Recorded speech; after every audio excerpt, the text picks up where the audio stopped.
Vi presentiamo Gianna Pittini, artista incline al superamento del realismo per andare in una direzione che potremmo in senso lato definire post-impressionista, con un'attenzione particolare a un disegno che dà senso al colore e al segno, come in questo caso la rappresentazione è quella che ci porta nella città di Udine, dove c'è un canale che scorre, il classico canale che attraversa la città di Udine, e questo scorrimento del canale è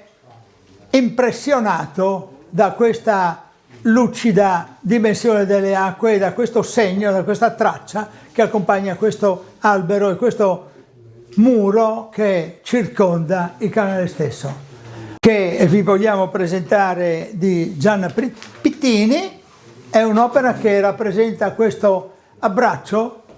un abbraccio chiuso in una sorta di atto amoroso con un fondale leggero che si costruisce su un colore bianco e un colore giallo che quasi si oppongono l'uno all'altro, perché è un colore freddo il bianco che si oppone a questo colore giallo caldo che si accende sempre di più nell'ambito della pittura. Pittini che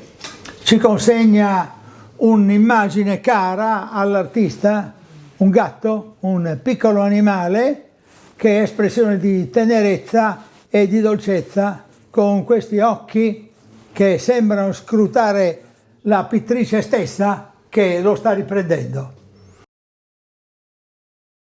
Questa quarta opera invece che presentiamo rappresenta questa figura di bambino inquadrata in un arco di colore verde